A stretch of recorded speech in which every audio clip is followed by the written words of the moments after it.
तर मित्रांनो, स्वागत आहे तुमच्या नितेश एज्युकेशन फर्ममध्ये. आजच्या व्हिडिओमध्ये आपण इंडियन पॉलिटी, भारतीय राज्य व्यवस्थेच्या मूलभूत घटक, जे मूलभूत हक्क आहे आपले, फंडामेंटल राईट्स, त्यांच्या संबंधी एमपीएससी परीक्षेत विचारणारे आपण सर्व प्रश्न बघणार आहोत. चला सुरुवात करू आजचा व्हिडिओ. तुमचा पहिला प्रश्न: भारताच्या राज्यघटनेच्या भागात नागरिकांच्या मूलभूत हक्काविषयी तरतूद करण्यात आली आहे किंवा तरतूद आल्या. पहिला भाग, पहिला, दुसऱ्या, तिसऱ्या किंवा चौथ्या? तर याचं उत्तर आहे ऑप्शन सी, तिसऱ्या. भारतीय संविधानाचा भाग 3 आणि कलम 12 ते 35 यामध्ये मूलभूत हक्क, फंडामेंटल राईट संबंधी तरतूद आहे. यामध्ये 6 प्रकारचे आपल्याला हक्क देण्यात आले आहेत. 6 प्रकारचे हक्क आहेत. हे आधी 7 होते, पण 44वी कॉन्स्टिट्यूशन अमेंडमेंट 1978 हे करून जो संपत्तीचा अधिकार आहे किंवा प्रॉपर्टी राईट्स आहे, संपत्तीचा हक्क, तो वळगळण्यात आला आणि त्याला कलम 301 मध्ये ट्रान्सफर करण्यात आलं. किती? 301 मध्ये ट्रान्सफर करून त्याला संवैधानिक हक्क बनवण्यात आले. त्याच्या आधी तो काय होता? फंडामेंटल राईट होता. आता किती प्रकार आहे? 6 प्रकारचे फंडामेंटल राईट आपल्याला दिले आहेत. ते आपण एक एक बघू. चला नेक्स्ट क्वेश्चनवर. क्वेश्चन नंबर 2: ओबीसी चळवळ टिंब प्रभावी झाली. ओबीसी चळवळ कधी प्रभावी झाली? कुठल्या आयोगाने प्रभावी झाली? एसटीआय पूर्व 2011चा क्वेश्चन आहे. पर्याय बघा: मंडल आयोग, महाजन आयोग, सरकारी आयोग किंवा फजल अली आयोग? तर याचं उत्तर आहे ऑप्शन ए, मंडल आयोग. आता मंडल आयोगाची स्थापना केली होती ओबीसीना जे आरक्षण देण्यासाठी. तर मंडल आयोगाची स्थापना कधी केली होती? तर 1979 मध्ये मंडल आयोगाची स्थापना केली होती. याचे अध्यक्ष होते बिरेंद्रस्वरी प्रसाद मंडल. हे या समितीचे अध्यक्ष होते, मंडल आयोगाचे, म्हणून याला मंडल आयोग म्हणतात. बिरेंद्रस्वरी प्रसाद मंडल. आता यांनी आपली रिपोर्ट दिली 1990 मध्ये. आपली रिपोर्ट दिली यांनी, मंडल आयोगाने. तर या रिपोर्ट मध्ये त्यांनी काय सांगितलं की अदर बॅकवर्ड क्लास जे ओबीसी आहेत, हे लक्षात ठेवायचे, ओबीसीचे फुल फॉर्म आहे other backward class, not caste. C म्हणजे कास्ट नाही, क्लास आहे. तर ओबीसीना आरक्षण भेटलं होतं आर्थिक घटकावर. आर्थिक घटकावर हे कमजोर आहे ओबीसी वाले. तर टोटल जनसंख्या होती यांची 54% एकूण लोकसंख्या होती. तर यांना आरक्षण दिलं होतं 27%. तेव्हा एकूण लोकसंख्या होती 54% ओबीसी मध्ये आणि त्यांना 27% आरक्षण देण्यात आलं होतं. हे आरक्षण लागू झालंय 1992 मध्ये. चला नेक्स्ट क्वेश्चनवर. क्वेश्चन नंबर 3: 44व्या घटना दुरुस्तीने मूलभूत अधिकारांच्या आधीतून कोणता अधिकार काढून टाकण्यात आला? पर्याय बघा: समानतेचा अधिकार, संपत्तीचा अधिकार, स्वातंत्र्याचा अधिकार किंवा शैक्षणिक अधिकार? तर याचं उत्तर आहे ऑप्शन बी, संपत्तीचा अधिकार. आता आपण आधी पण बघितलंय, जेव्हा संविधान लागू झाला तेव्हा ते फंडामेंटल राईट्स होते, ते त्यानं 7 गटात विभागणी केली होती. पण आता फक्त ते 6 आहे. जो संपत्तीचा हक्क होता, हा का आपल्याला होता कलम 19(1) मध्ये होता. हे लक्षात ठेवायचे. संपत्तीचा अधिकार होता, पण 44वी कॉन्स्टिट्यूशन अमेंडमेंट केली 1978 मध्ये आणि याला कॉन्स्टिट्यूशन हा फंडामेंटल राईट काढून त्याला संवैधानिक हक्क बनवण्यात आला. आता संपत्तीचा हक्क मूलभूत हक्क नाही, फंडामेंटल राईट नाही, पण संविधानिक हक्क आहे. हे लक्षात ठेवायचे. संवैधानिक हक्क आहे. कलम किती मध्ये कन्वर्ट केलं त्याला? कलम केलं 301 मध्ये. 300A मध्ये आपल्याला संपत्तीचा हक्क आहे, पण तो फंडामेंटल राईट नाही. हे लक्षात ठेवायचे. संवैधानिक हक्क आहे. चला नेक्स्ट क्वेश्चनवर. क्वेश्चन नंबर 4: खालीलपैकी कोणता हक्क संविधानिक हक्क आहे परंतु मूलभूत हक्क नाही? बघा, त्या संबंधित क्वेश्चन आहे. PSI मुख्य 2012चा प्रश्न आहे हा.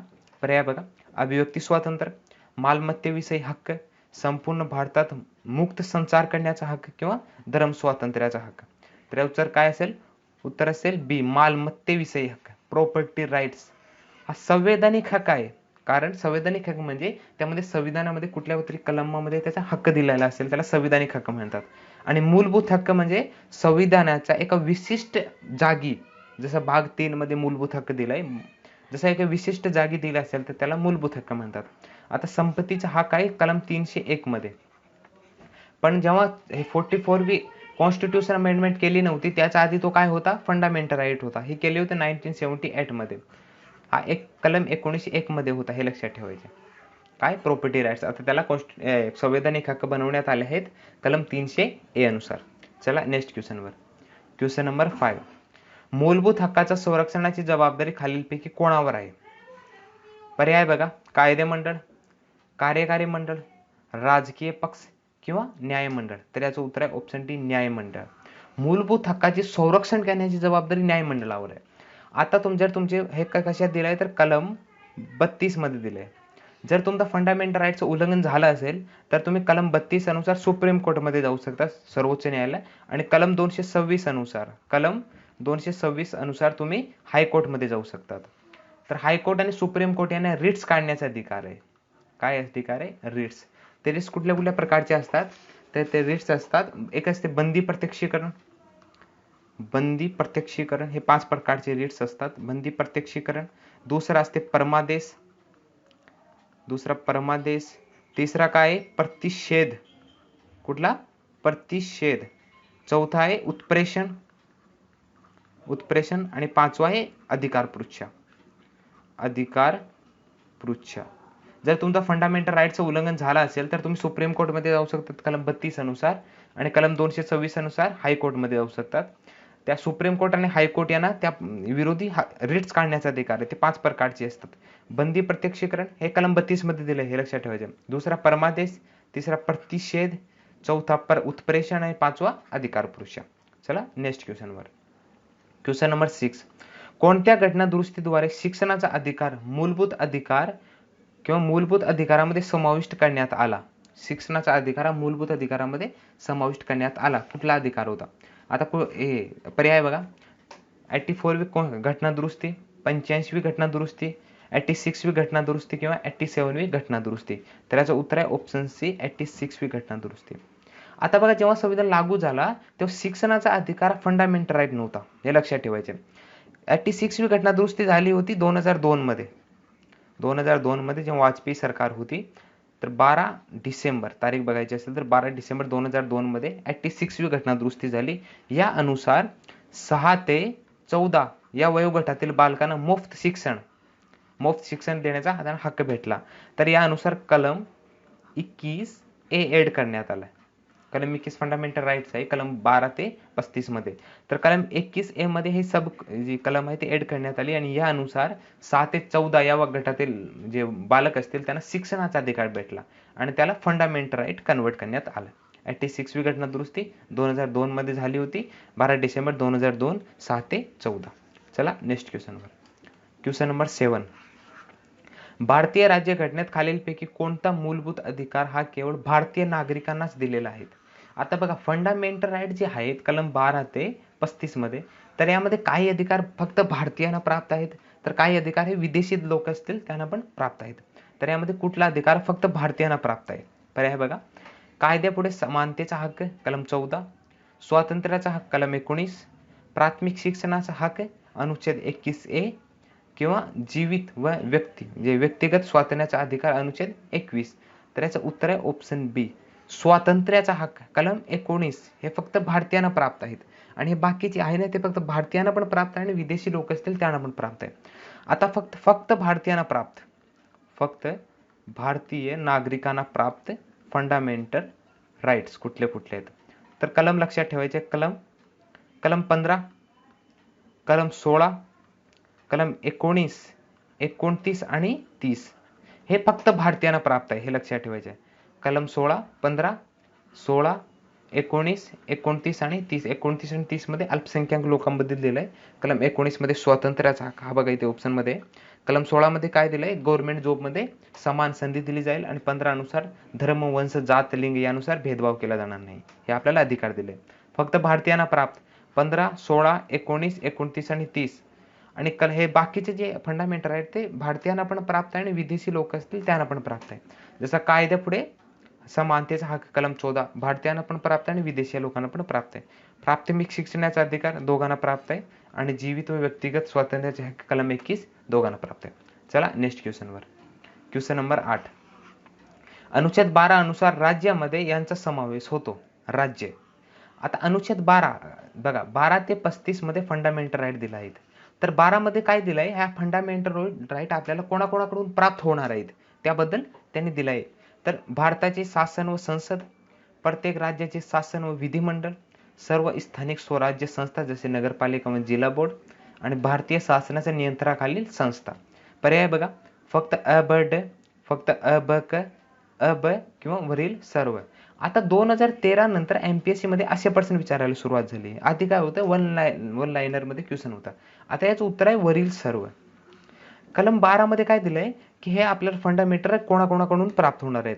तर हे आपल्याला होणार आहे भारत शासन व संसद म्हणजे भारत सरकारकडून, राज्य शासनाकडून ते आपल्याला प्राप्त असतील, सर्व स्थानिक संस्था जसे ग्रामपंचायत, नगरपालिका यांच्याकडून प्राप्त असतील, आणि भारतीय शासनाच्या नियंत्रणाखालील सर्व संस्था.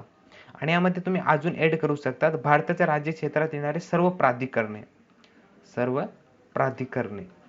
यांच्याकडून आपल्याला फंडामेंटल राईट्स हे प्राप्त होतील. खाजगी संस्थाकडून फंडामेंटल राईट प्राप्त होत नाही, लक्षात ठेवायचे. कलम 15 आणि कलम 21 काय काय पॉईंट कलम 21 आहे आणि काय काय कलम 15 मधली आपल्याला जे खाजगी लोक असतील त्यांच्याकडून प्राप्त होतात. चला नेक्स्ट क्वेश्चनवर. Question number 9. मूलभूत अधिकारातील खाजगीपणाचा अधिकार कोणत्या कलमामध्ये समाविष्ट करण्यात आला आहे? STI पूर्व 2017 क्वेश्चन आहे. पर्याय बघा, जीवनाचा आणि व्यक्तिगत स्वातंत्र्याचा अधिकार, ऑप्शन बी समानतेचा अधिकार, ऑप्शन सी शोषणाविरुद्ध अधिकार, किंवा ऑप्शन डी धार्मिक स्वातंत्र्याचा अधिकार. तर काय विचारले, खाजगीपणाचा अधिकार, तर हा असेल कलम 21 जीवनाचा व व्यक्तिगत स्वातंत्र्याच्या अधिकारामध्ये हा अधिकार समाविष्ट करण्यात आला होता. आता कलम 21 मध्ये जे सुप्रीम कोर्ट आहे ते कलम 21 मध्ये काय काय असतं बघा, व्यक्तिगत स्वातंत्र्याचा अधिकार दिलाय. संविधान लागू झाला तेव्हा एवढंच होतं, पण नंतर सुप्रीम कोर्टने त्यामध्ये एडिशन करल्या. यामध्ये आपल्याला आरोग्याचा अधिकार प्राप्त होतो कलम 21 नुसार, आरोग्याचा अधिकार. दुसरा आपल्याला प्राप्त होतो उपजीविकेचा अधिकार. एकूण 22 ते 23 अधिकार आहे कलम 21 मध्ये. हे उपजीविकेचा अधिकार याची जी व्याप्ती आहे ती खूप मोठी आहे.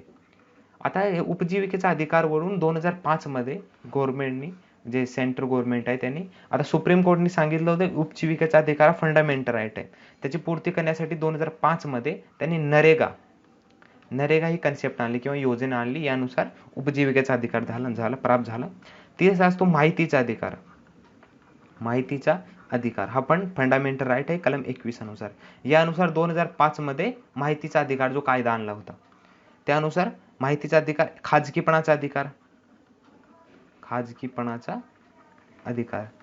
जर हे तुम्हाला फंडामेंटल राईट वाचायचे असेल तर खाली कमेंट बॉक्स जे डिस्क्रिप्शन मध्ये तिथे लिंक भेटेल, त्या लिंकवर क्लिक करून तुम्ही पूर्ण फंडामेंटल राईट्स वाचू शकतात.